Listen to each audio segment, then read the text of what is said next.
바이든 대통령은 제롬 파월 현 연방준비제도 의장으로 재지명했고 그동안 의장 지명 가능성이 끊이지 않았던 연준 의사를 부의장에 지명했습니다. 이로써 경제에 있어서 가장 중요한 불확실성은 거쳤습니다. 바이든 대통령에 대한 지지도는 블랙 프라이데이 할러데이 쇼핑이 큰 영향을 미칠 것으로 보입니다. 공급망 이슈는 부정과 긍정적인 요소가 팽팽하게 맞서는 지점이 있습니다. 위스콘신주 밀워키 인근 크리스마스 퍼레이드 현장에서 발생한 SUV 돌진 사건으로 적어도 5명이 숨지고 40명 이상이 부상당했습니다. 무서워서 퍼레이드에 못 가겠다는 말이 전국에서 들립니다. 시위대에게 AR-15 총을 살해한 카일 리트나우스가 모든 혐의에서 무죄 판결을 받았습니다. 판결 이후 그는 자신은 블랙 라이브스 매터 시위 지지자라고 인터뷰하고 판결에 반대하는 시위는 있었지만 위험한 정도는 아닙니다. 2명의 주목할 만한 보수 커멘테이터가 팍스TV 방송을 그만뒀습니다. 팍스뉴스가 의사당 폭동 사건을 음모론의 기초에 방영했기 때문이라는 이유입니다. 올해 미국에서 코로나 바이러스로 사망한 사람이 지난해보다 많은 것으로 집계됐습니다. 팬데믹이 사무실 건축과 설계를 확실하게 바꾸는 현상이 일어납니다. 중국의 테니스 스타 팽수아이가 중국 전 총리로부터 전에 성폭행당했다고 주장하고 사라진 지 3주일 만에 국제올림픽위원회 위원장과 인터뷰를 했습니다. 그러나 사건을 철저히 조사하라는 중국 정부에 대한 국제사회의 압박은 여전합니다. BTS가 아메리카 뮤직 어워드에서 올해의 아티스트 상 등 3개 부문에서 수상하고 2번의 상상 초월할 정도의 퍼포먼스를 펼쳤다고 미국의 모든 언론이 보도합니다. 여러분 안녕하십니까? 오늘의 미국 강혜신입니다. 먼저 오늘 아침에 이제 결정된 뉴스부터 전해드리겠습니다. 경제는 지금 팬데믹 이후에 너무나 중요한 것이기 때문에 일반인이나 대통령 또 주식시장, 메인스트리트, 월스트리트 모두 그 경제의 흐름을 지금 보고 있는데 그 경제의 흐름에 있어서 결정적인 순간에 결정적인 역할을 할 수 있는 사람이 연방준비제도 의장, 즉 미국의 중앙은행 은행장 격이죠. 제롬 파월. 이 사람은 공화당이고 2012년 오바마 때부터 연방준비제도 이사를 지냈고 연방준비제도 의장이 된 것은 2018년 도널드 J. 트럼프 대통령에 의해서입니다. 보통 미국의 연방준비제도는 정말로 중요한 그 정책 결정을 하고 그러므로 인해서 전통적으로 아주 오랜 전통 가운데 하나가 연준 의장이 이제 2번, 임기가 4년인데 2번 그 자리에 있는 겁니다. 그 전통을 트럼프 전 대통령이 자넷 옐런 전 연준 의장이 뭐 여러 가지 마음에 들었지만 정책에 있어서는 오바마가 임명한 사람이고 또 여자고 또 연준 의장이 되기엔 키가 너무 작지 않느냐 이런 얘기까지 하면서 재임을 신임하지 않았습니다. 그리고 바이든 대통령이 들어와서 그 트럼프 전 대통령이 임명을 해서 특히 팬데믹 때에 굉장히 여러 가지를 잘 보여줬죠. 통화 정책으로 또 채권을 계속 이제 사들이고 돈을 더 찍어내는 거잖아요. 결국은 그렇게 함으로써 그렇게라도 해서 경제를 이끌어가야지 된다 하는 것이 어느 정도는 성공한 것으로 이제 그 전문가들의 평가를 받고 있는 공화당의 제롬 파월 연준 의장입니다. 그런데 이제 그동안 지금부터는 인플레이션이 너무나 중요하고 이 인플레이션을 잡기 위해서 이자율, 통화 정책도 중요하지만 또 하나가 정부가 돈을 많이 풀어서 기간 산업을 일으키고 또 세계 기후 변화에 대해서 지금 의회에서 마지막 그 투표를 상원에서는 남겨두고 있습니다만 사회복지 지출안에 포함되어 있는 기후 변화 지출안에 대해서 여기에 대해서 또 연준이 어떤 영향을 하느냐도 굉장히 중요합니다. 그런데 바이든 대통령은 기후 변화에 대해서는 이게 연준의 우선순위가 아니다라고 분명하게 입장을 밝혀온 제롬 파월 의장을 재신임했습니다. 기후변화에 대해서는 지금 이제 오늘 부의장으로 지명이 된 라이 브레이나드라는 여성 이사입니다. 연준에 7개가 있잖아요. 이 연준의 이 이사는 기후변화를 굉장히 중요하게 생각합니다. 그리고 미국의 연준이 이제 7개의 분야로 나뉘어 7개 부분 지역으로 나뉘어서 이사가 7명인데 연준 의장을 포함해서 그 7명 가운데 유일하게 민주당입니다. 이 민주당인 라일 브레이나드 이사는 그동안 계속 기후변화를 연준이 프라이어리티로 최우선 과제로 놓아야지 된다고 얘기를 했기 때문에 그렇게 따지고 보면은 공화당인 제롬 파월 현 의장보다는 지금 이 이사가 훨씬 그 바이든 대통령의 기후변화 정책과는 뜻을 같이 하는 사람입니다. 그런데도 불구하고 바이든 대통령은 제롬 파월 의장을 재선임한다고 발표를 했습니다. 인플레이션을 낮춰야지 되고 또 실업률도 낮춰야지 되고 그러므로 인해서 이제 경제를 강화하는 건데 지금까지 온 길이 제롬 파웰이 잘했다라는 것이고 그리고 바이든 대통령은 민주당은 제롬 파월 특히 진보 측에서는 그 사람 위험한 사람이다. 엘리자베스 워렌 같은 연방 상원 의원이 주장을 한 거잖아요. 뭐 은행 규제도 강하게 하지 않을 것이다. 지금 계속 몇 개월 동안 이름이 나왔었던 라인 브레인나드 유일한 연준에서 민주당 이사에 비해서 은행 규제도 그대로 느슨하게 할 것이고 이건 말이 되지 않는다. 위험한 사람이다. 라고 얘기를 했는데도 불구하고 그러면 왜 바이든 대통령은 제롬 파월 공화당 현 연준 그 의장을 계속 재임을 하게 되는가? 인준 때문에 그렇습니다. 이 연준 의장 자리도 의회에서 인준을 받아야지 되는데 제롬 파월은 민주당 이사보다는 공화당이기 때문에 공화당에서 인준받기가 굉장히 쉽고 지금은 몇 명이나 인준할지 모르겠습니다. 트럼프 전 대통령 당시에 제롬 파월 인준에 87명이었습니다. 84명이었네요. 84명이면은 공화당 의원 전부와 민주당도 수십 명이 지지를 했다는 거잖아요. 반대했었던 의원이 13명밖에 되지 않습니다. 그런데 이 숫자가 어떻게 바뀔지를 보면은 이제 상원 인준 과정에서 또 얼마나 당파적이냐 그렇지 않느냐도 알 수 있는 것이고요. 지난번에 부드럽게 무난하게 굉장히 많은 표 차이로 그 상원의 인준을 통과한 제롬 파월을 바이든 대통령으로서는 유일한 민주당 이사보다 훨씬 빨리 그 인준 통과를 받아서 일을 해나가고 싶어하는 마음이 더 컸다고도 볼 수 있습니다. 올해 뭐 68살이고요. 제롬 파월 현 의장 만약에 이제 상원 인준을 받고 하면은 2월에 임기가 끝나니까 어차피 그 전에는 상원 인준이 통과가 돼야지 되게 되는 겁니다. 그래서 아무튼 지금 연준 의장과 부의장 지명자 만약에 뭐 본인이 대통령이 지명을 하면은 나 어떻게 해보겠다라고 얘기를 했었던 바로 그 이사는 부의장으로 지명을 해서 그러면 서로 이렇게 볼 때 그 본인의 프라이어리티를 두는 사람을 2인자로 두면서 어떤 그 힘의 균형이라고 할까요? 그러한 제롬 파월 의장을 감시하는 역할도 할 수 있겠고요. 그게 지금 바이든 대통령이 경제에 대해서 모든 것을 다 가질 수는 없지만 일단 이 일을 빨리 할 수 있게 하는 것을 선택했다고 보시면 되겠고요. 바이든 대통령의 지금 지지율이 굉장히 낮기 때문에 30%대이기 때문에 여기서 더 낮아지면 30%도 아랫대로 35% 아래로 내려갈 위험이 있습니다. 퀴니피악 대학교의 여론조사 결과 지난주에 최저인 36%를 기록을 했는데 인플레이션은 다른 모든 나라들도 지금 고통받고 있는 겁니다. 실업률이요?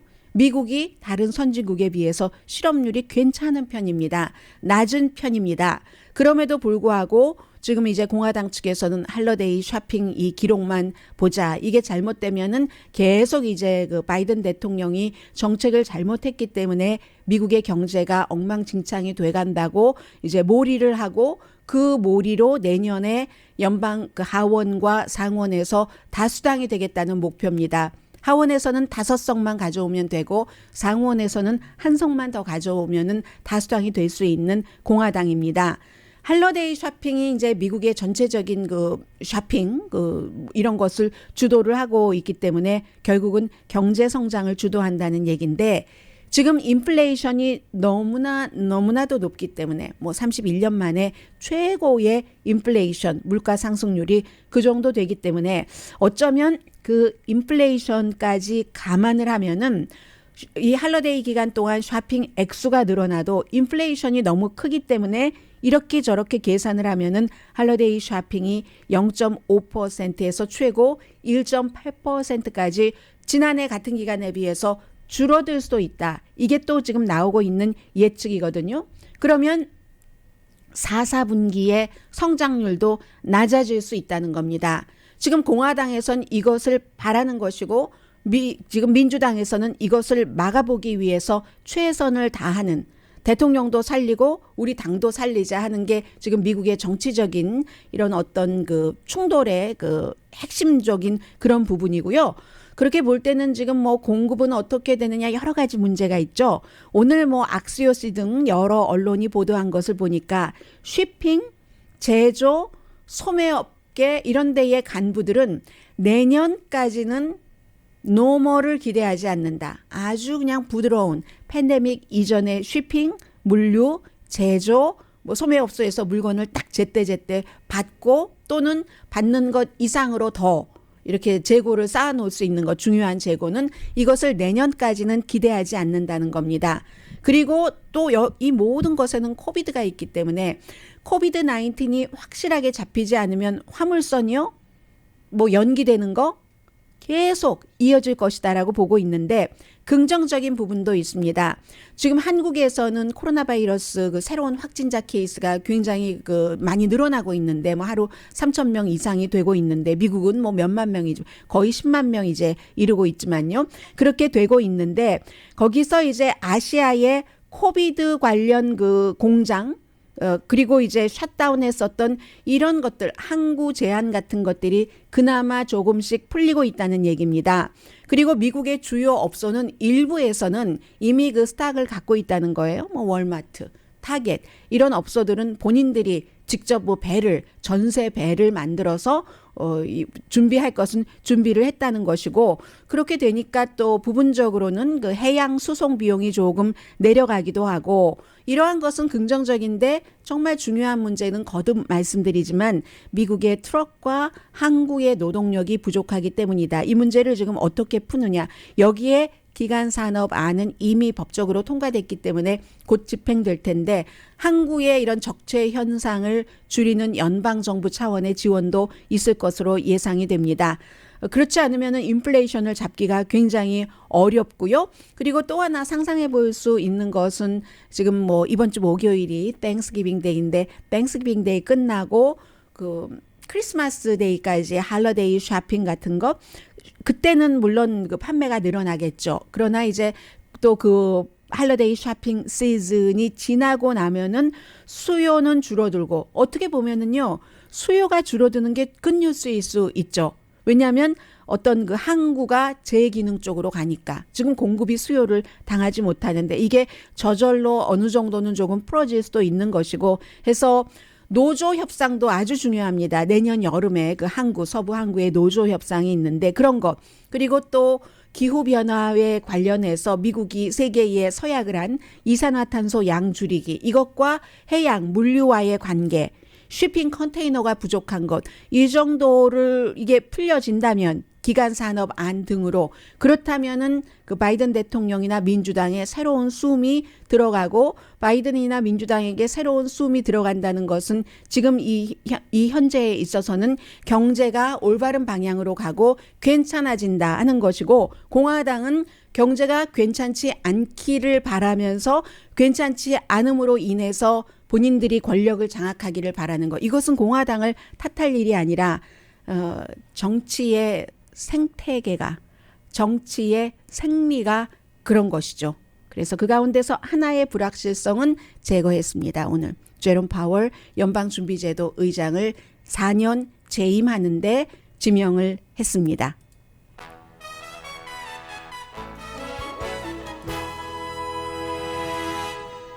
잠시 뒤에 정말로 어수선했던 그 주말이고요.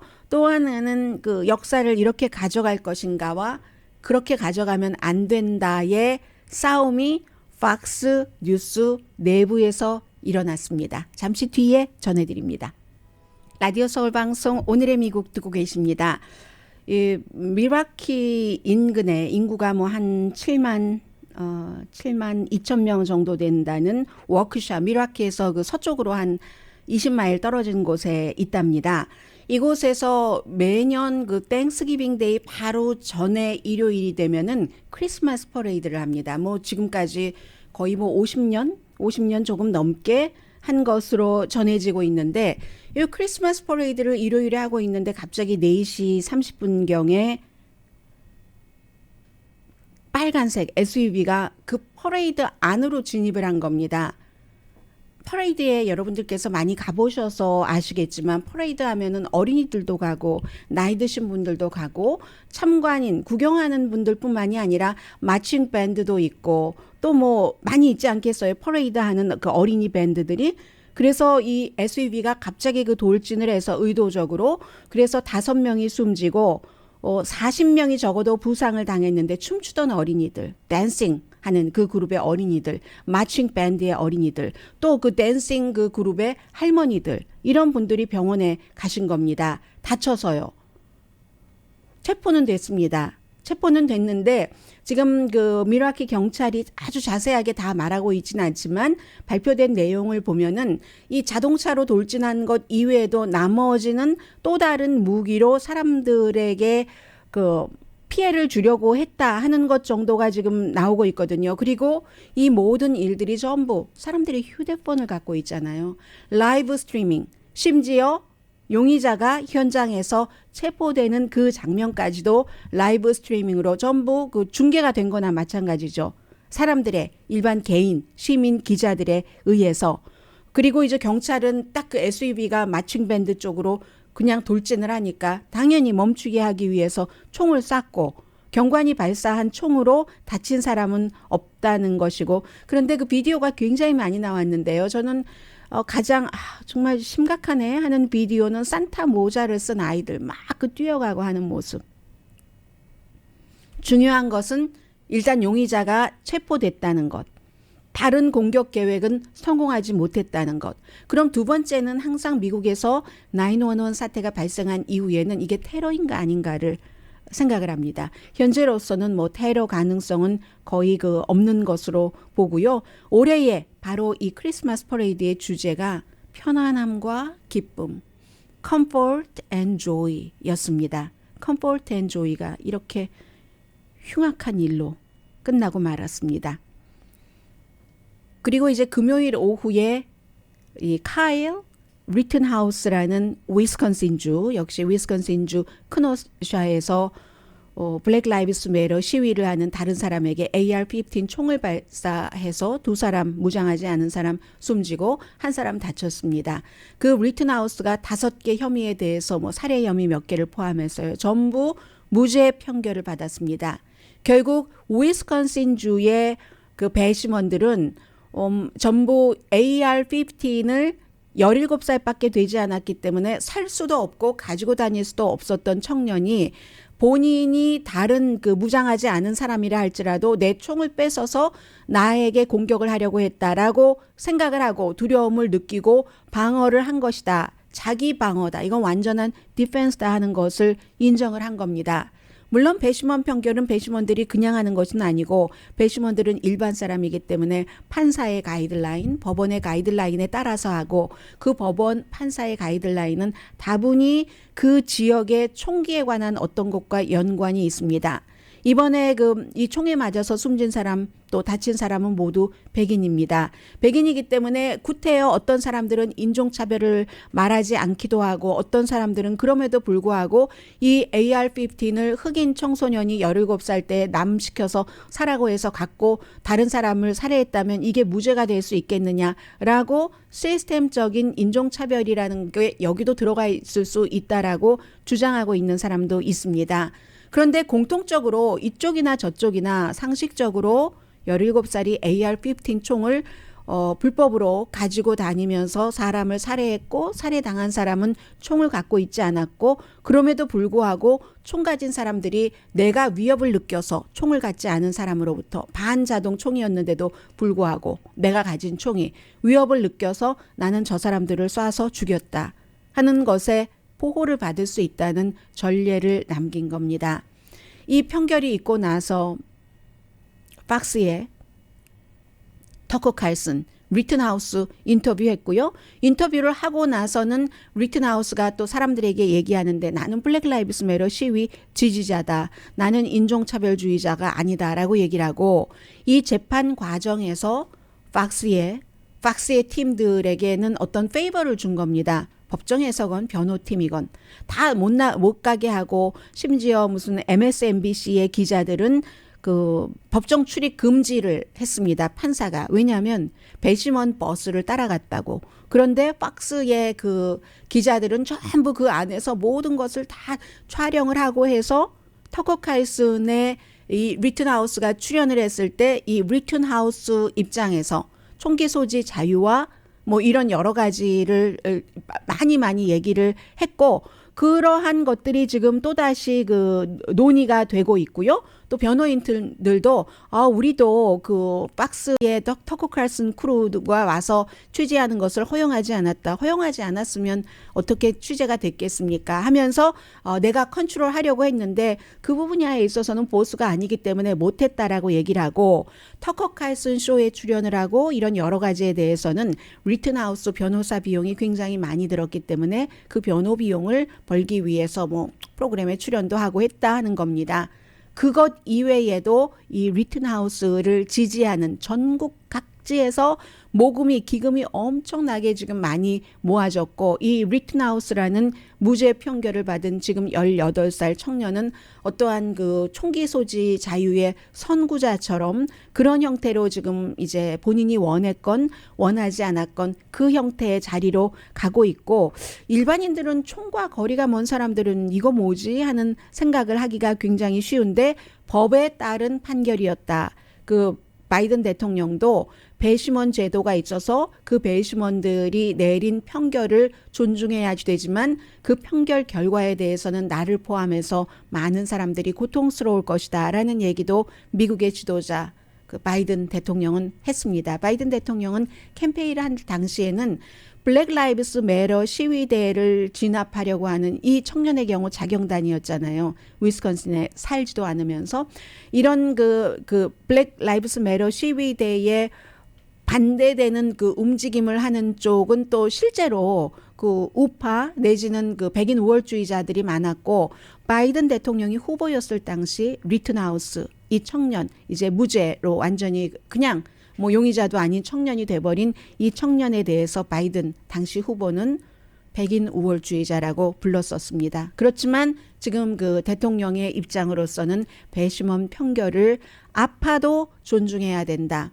그리고 그 자신의 그 배심원 판결 결과에 관한 의견을 표현을 할 수는 있는데 평화적인 방법으로 해야지 된다라고 얘기를 했고 이 같은 판결이 나오고 나서 오레곤주 포틀랜드에서 시위 많았고요. 그리고 크노사 지역에서도 시위가 있었지만 평화로운 시위였고 과격한 시위는 아니었습니다. 이 크노사 지역 그 위스콘신주는 방위군을 수천 명을 뭐 배치를 했었다고 하거든요. 그런데 그 방위군이 무슨 무기를 쓸 만한 그런 그 일들은 일어나지 않았습니다. 그런데 지금 이제 여러 가지 그 움직임이 보이는데 얼마 전에 이제 그 우파 그 공화당 플로리다 그 오랜도에서 공화당 보수 컨퍼런스가 열렸는데 그 컨퍼런스에서 사람들이 그 보수가 주장하는 그 여러 가지도 있고 지금 팍스뉴스에 늘 말씀드리지만 일반 뉴스를 하는 저널리스트 크리스 월러스 이런 사람이 아니라 어피니언 리더 션 해니티 요즘은 특히 터커 칼슨, 션 해니티보다 터커 칼슨이 훨씬 힘이 막강해 보입니다. 지금 아니면 뭐 로라 잉그램 이런 어피니언 그 리더들이 얘기하는 여러 가지에 대해서 이젠 보수 측에서 이건 위험 수위를 넘었다 하는 쪽으로 오고 있거든요. 공화당이신 분들은 지금 공화당의 분위기를 파악하기 좋은 뉴스가 오늘 아침에 나왔는데 지금 팍스에서 터커 칼슨이 1월 6일 의사당 사건에 대해서 말하자면 그것을 미화하는 그 폭도들이 아주 평화로운 시위대였다. 뭐 이런 형태의 것을 3부작으로 방영을 했습니다. 3부작 방영이 끝나자 팍스에서 존중받는 커멘테이터 2명이 나는 더 이상 그런 것을 방영하도록 허락하는 팍스 뉴스 채널에서 일할 수가 없다 하면서 어제 사임을 했습니다. 조나 골드버그, 스티븐 헤이즈. 이 두 사람은 이제 주로 그 크리스 월러스의 일요일 쇼에 그 팍스 뉴스 선데이에 출연을 하거나 스트레이트 뉴스에서 좀 보수죠. 분명히 보수입니다. 왜냐하면 뭐 스탠다드 위클리라든가 그런 그 뉴스의 편집장을 한 사람들이기 때문에 내셔널 리뷰라든가 보수적인 잡지에. 그런데 보수인데 팍스의 어피니언 리더처럼 완전히 무조건 지난 4년 5년 동안 트럼프 전 대통령이 하는 일은 무조건 옳다라고 하면서 본인의 파워를 키워가고 본인 돈을 벌고 한 세력과는 다른 이 두 사람입니다. 이 두 사람이 얘기하기를 2009년도부터 팍스에서 커멘테이터로 정규적인 커멘테이터로 일했거든요. 이 같은 음모론 집합을 방영하는 팍스는 더 이상 트럼프 이전에 독립적인 그 시각을 가진 그런 그 보수 사람들을 모을 수가 없다라고 얘기를 하면서 아주 부정확함과 반쪽의 진실과 이미지 현혹과 심각한 누락으로 1월 6일 의사당 사건을 이 터커 칼슨은 3부작에서 미화했다는 겁니다. 그리고 미국 정부는 이 같은 애국자들, 그날에 그 폭동을 했으니까 폭도죠. 애국자들을 알카이다 다루듯이 하고 있다라는 것. 여기에 대해서 이 그 팍스에서 우린 더 이상 커멘테이터로 활동할 수 없겠다라고 얘기한 두 사람은 공화당은 빙산을 건드린 것이다. 더 이상 이제 그 공화당이라고 여러 가지 그 보수, 기본적인 상식적인 보수를 지켜간다고 합리화할 수가 없다라고 이런 방송사에서 일할 수가 없다. 지난 5년 동안 얼마나 많은 그 어피니언 진행자들이 가짜 뉴스와 트럼프 보호 서비스를 해왔는가. 이게 이번에 그 3부작이 하나가 아니라 더 이상은 이렇게 할 수는 없다라고 얘기를 했고요. 대신에 반면에 팍스의 뉴스 사이드는 해야지 될 그 진실을 말한다. 라고도 얘기를 했습니다. 그게 이제 크리스 월러스라는 사람과 브레이트 베이어, 그전에는 그 셰퍼드가 있었죠. 이 셰퍼드는 이제 다른 곳으로 결국 쫓겨났는데 터커 칼슨과의 싸움에서 밀려서 쫓겨났는데 아직까지 팍스가 존재할 수 있는 그 존중받을 수 있는 이유는 그 같은 저널리스트 사이드의 사람들이다라는 얘기를 했고요. 이 두 사람은 굉장히 어려운 결정이었다고 얘기를 했고 오늘 아침에 NPR 방송에서 그 결정한 것에는 유감이 없지만 우리가 이런 결정, 팍스를 떠날 수밖에 없다는 결정을 하게 된 이 현상에 대해서는 굉장히 유감이다라고 얘기를 했고요. 이에 대해서 그 당사자인 터커 칼슨은 great news라고 그 사람들이 떠난 건 우리의 시청자는 무척 기뻐할 것이다라고 했는데 이것이 얘기하고 있는 바는 뭐냐면은 결국 팍스 내부가 분열하고 있다. 팍스 내부가 분열하고 있다는 것은 보수에서도 올드 보수가 있고 기본적인 트래디셔널 보수가 있고 트럼프 이후에 그 보수라는 이름 내지는 우파라는 이름이 있는데 이미 이제 조금씩 이제 그 갈라서고 있다는 그 입장이라고 할까요? 그런 것들이 이제 얼마 전에 있었던 공화당 그 보수 그 컨퍼런스에 다녀온 뉴욕타임즈의 공화당 소속이지만 공화당에서 요즘 미워하는 데이빗 브룩스 칼럼니스트가 잡지 애틀란타에 자신이 이제 쭉 그 컨퍼런스를 보고 썼는데 지금 보수는 트럼프 전 대통령이 레이건의 보수를 완전히 박살냈다고 표현을 했습니다. 레이건의 보수를 그 보수 전형을 박살낸 건 사실인데 대안을 못 가지고 온다는 거죠. 트럼프 전 대통령도 그렇고 뭐 보수라고 공화당이라고 하면서 힘을 지키려는 사람도 대안이 없다. 그러면서 오직 좌파는 나라 걱정은 안 한다. 예전에는 좌파든 우파든 나라 걱정하는 것은 똑같은데 방법에 있어서 차이가 있었는데 지금은 좌파는 무조건 그 파괴해야지 되는 대상이다. 이렇게 얘기를 하고 그럼 어떻게 파괴를 하는가? 이미 전체적인 문화라든가 이런 것을 진보 측에서 갖고 있기 때문에 주 정부의 파워로 좌파를 완전히 그 박살 내야지 되고, 그리고 정치의 가장 중요한 곳에 핵심에 종교가 들어가야지 된다. 라는 주장들을 지금 그 공화당 그 보수 컨퍼런스에서 했다는 얘기입니다. 그런데 그게 불가능하다는 거죠. 이 데이빗 브룩스 씨 같은 경우는 종교적으로 들어가야지 되고 종교가 한가운데 있어야지 되고 뭐 기독교인을 늘려야지 되고 한다지만 현실은 그렇지 않잖아요. 미국의 인종도 다양해지고 종교도 다양해지고 그러니까 어찌 보면 지금 공화당 보수 측에서는 뭔가의 그 갭, 갈라짐, 균열 같은 것이 이번에 그 박스의 컬럼리스트들이 사임하는 것과 이렇게 연결을 해보면 일어나고 있다는 것도 알 수 있는 일입니다.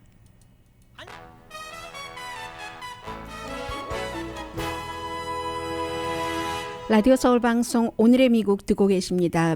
그 미라키 인근 마을에서 크리스마스 퍼레이드에서 SUV로 사람을 5명이나 사망하게 하고 40명 이상을 다치게 한 용의자가 39살의 래퍼입니다. 뭐 유튜브 보면은 활동을 하고 있다고 하는데요. 메스 바이오 그 프라이라고 이름인데 실제 이름은 이 이름이 아니고요. 데럴 에드워드 브룩스 주니어입니다. 그래서 일단 그 정도의 내용은 나왔고요.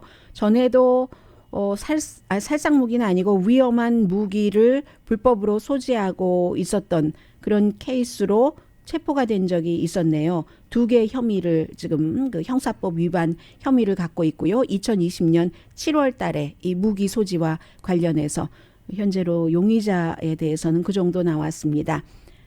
바이러스 말씀을 드리면은요. 그 연방정부와 존스 홉킨스가 계산을 해봤더니 오늘이 아니라 어제 그제로서 이미 미국은 지난해 코비드 19으로 사망한 사람보다 올해는 아직 한 달 열흘 정도 남았죠. 더 많답니다. 사망자가. 현재 미국에서 77만 800명이 코로나 바이러스로 숨졌는데 지난해에 38만 5,343명이 숨졌고 올해는 현재 38만 757명 그러니까 몇백 명 더 많으니까 앞으로도 12월까지 기간이 남았기 때문에 더 많이 늘어나겠죠. 뭐 이유는 당연합니다. 마스크 쓰기, 거리 두기 잘 안 하고 또 백신도 예상했었던 것보다는 접종률이 그다지 높지가 않습니다. 아직도 미국은 59% 완전히 접종받은 사람 비율, 접종률이 그 정도를 유지하고 있는데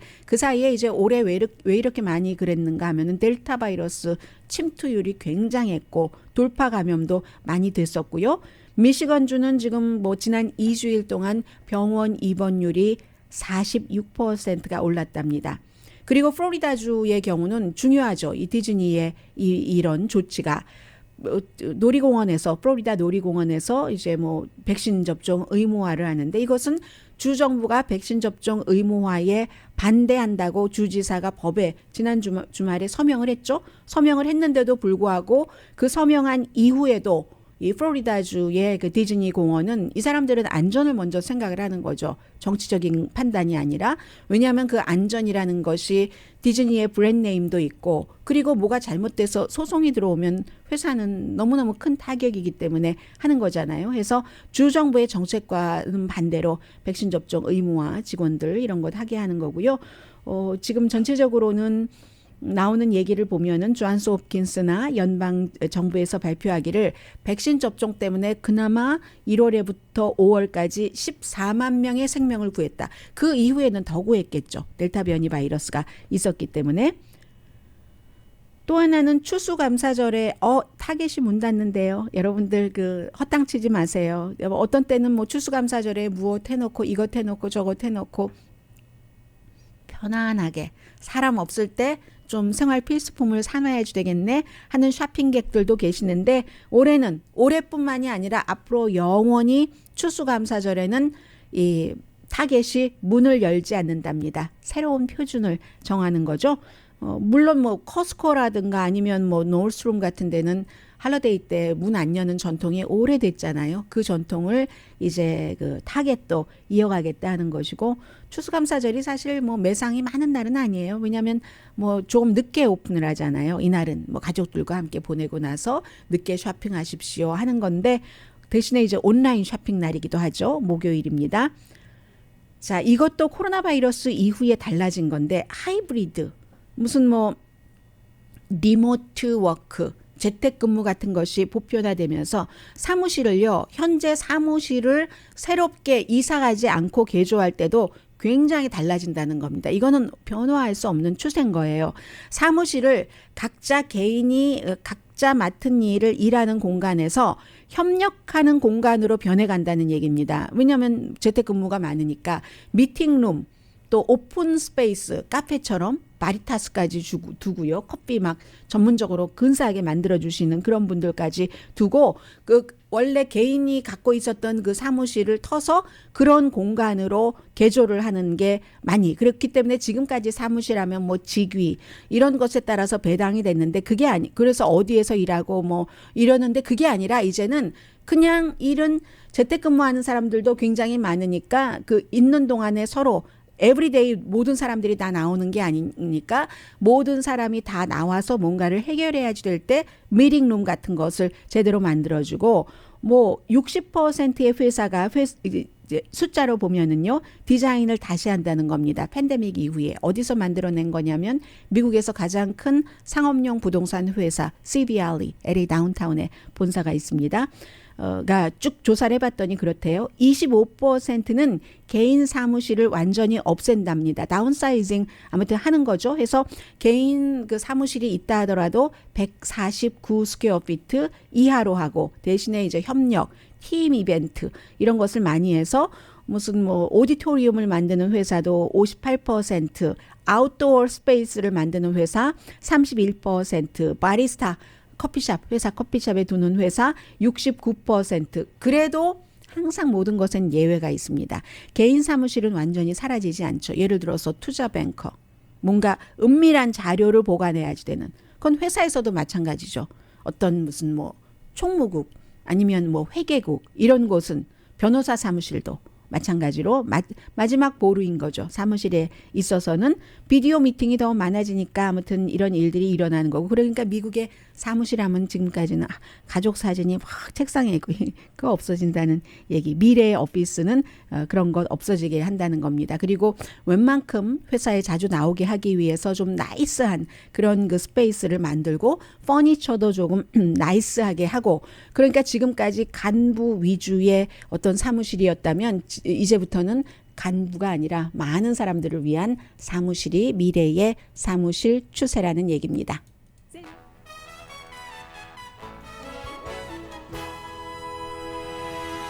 라디오 서울 방송 오늘의 미국 듣고 계십니다. 네, 어제 BTS 아미 분들 너무나 즐거우셨어요. 오늘 아침에 뭐 거의 모든 미국의 주요 언론, 또 뭐 헐리우드 리포트, 버라이어티 이런 곳에서 보도를 하는데, BTS의 밤이었다 하는 보도가 많습니다. 아메리칸 뮤직 어워드가 세계상을 받았잖아요. 제일 중요한 아티스트 오브 더 이어, 올해의 아티스트, 그리고 아주 제일 그 중요한 팝 듀오 or 그룹 이 분야에서도 받았고, 페이버릿 송 버러 해서 어제 두 번 그 무대에 올랐는데, 한 번은 조금 검은색 분위기, 한 번은 버러, 노란색 버러 상징하는 옷을 입고 나왔잖아요.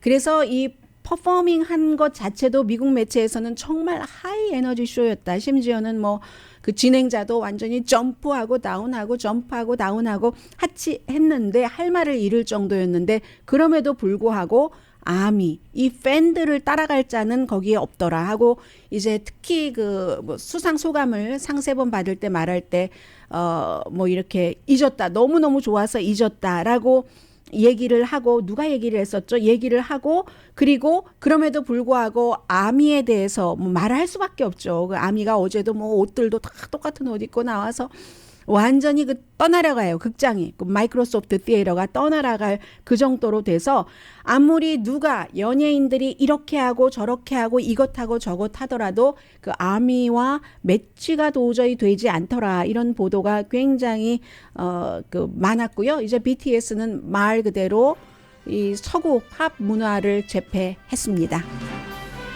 네, 저는 타이거 우즈가 이제 스윙을 새로 하는 비디오 올린 것 인상적이었고요.